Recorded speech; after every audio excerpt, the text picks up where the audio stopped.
from the street and they come from the jails and they've been involved in drug use and prostitution and this and that. Mama, please don't invite showing up to the party. So Mama said 2 things I want to say to you, son. First of all, the only reason you're coming is because I invited you. Let's start with that. That's the only reason that you're coming. Same reason showing up is coming is the reason that you're coming, because I invited you. Second thing I want you to know, take home with you, this is not your party. So it's really not left up to you. This is my party. You see, the party has to be a whosoever party. So that means that all of the real pulled up, organized and folks, they can be there, but also bow wow wow, yippee-oh, yippee-yay, has to be able to come to the party also. It's time for the dogs. It's time for the dogs. For those who are pushed to take the dirty leftover bread that falls from the tables of the privileged. It's time for the dogs. Time for the dogs to do what?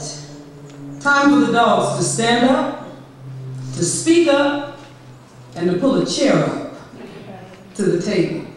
Why? It's time for the dogs because here's the real fundamental truth, beloved. The church is in desperate need of dogs.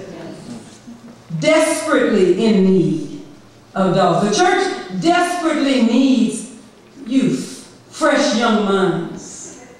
The community is in need of dogs. Dogs change the direction of the church. Without it, the church becomes one big miserable institution. Bricks and mortar.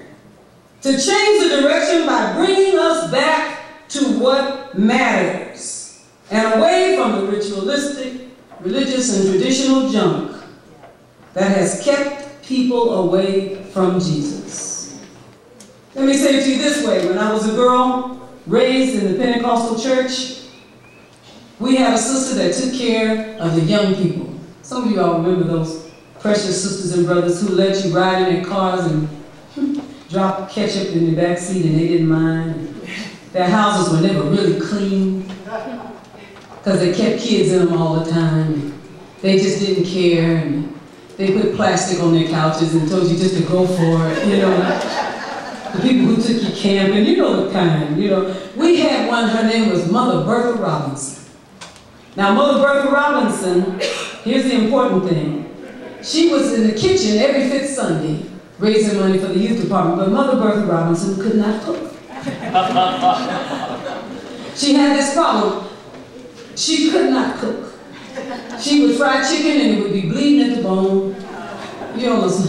She'd make a cake and it was too salty. She just couldn't cook. So on 5th Sunday, people would always give her a donation. They wouldn't buy her dinners. They just said, here's a donation. She raised more money than anybody on 5th Sunday. Right? Mother Bertha Robinson made a bad cake all of my young adult life. And it begs the question, what is a 25-year-old bad cake? That's a question. Help me out here. It's a bad cake. Doesn't make any difference if it's an old bad cake. It's still a bad cake until she changes the ingredients. Do you hear me? It will continue. We have some of those things around church, don't we?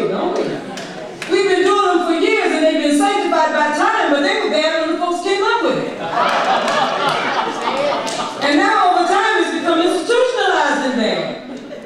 And somebody has to have the courage to walk up to it and say, bow wow wow, yippee-oh, yippee-yay. Bow wow, yippee-oh, yippee-yay. This didn't help 50 years ago, it's not helping now. We just all know how to do it.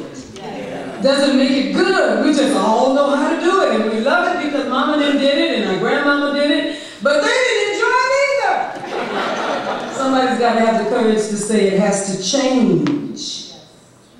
See, dogs come in and change the direction of the church by saying, I don't really want to hear about how I'm not supposed to be here. I came to get some help. And I need some help. And I'm not leaving until I get what I need. And finally this, Pentecost, this making Jesus available to all. And that's really what Pentecost is about. It will come again. It will come again if the dogs will have the courage to show up. It will come again when the dogs come and change the meaning of the historical definition of the term. It will come again when people stop being afraid of institutions because they're old.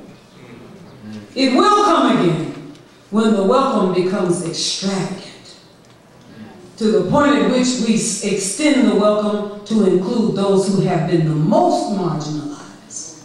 And it will catch everybody else, either going out or coming back. Pentecost. The responsibility to usher in this new Pentecost does not rest on traditional religious folk.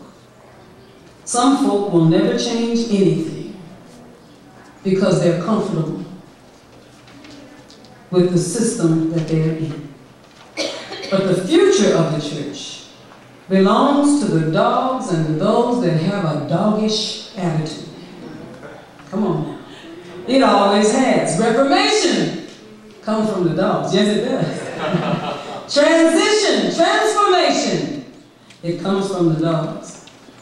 To get up and get to Jesus. And as I say often, the man from Nazareth came to John's baptism across the tracks. He wasn't dressed up in a three-piece suit with shiny shoes. He didn't roll up in a Cadillac. He came from across the tracks, the son of a teenage woman, under what many thought were dubious circumstances. Came from across the tracks, raised by a blue-collar worker, and went to John's baptism with nothing on but a loincloth. And this is the one with a dove sat on his shoulder, and the voice of God came, "This is my beloved Son, in whom I am well pleased." And for 2,000 years, we've been trying to turn him into something else. I see him sometimes walking around with the burden of 2,000 years of theological concepts and ideas. You all see him just walking around. Sometimes I see him and he's got a whole lot of robes on. Very big hat. Come on now. There's a little shoes that turn up on the end. And he's just back and behind walls and in the back in the dark, covered with volumes of German. Y'all understand what I'm saying? And sometimes I can see Jesus just wanting to break free and become the who he really not only was but is in our lives. It's going to take the dogs to call it out. And I want to say to you, those of you who know that it's in you, don't dumb it down.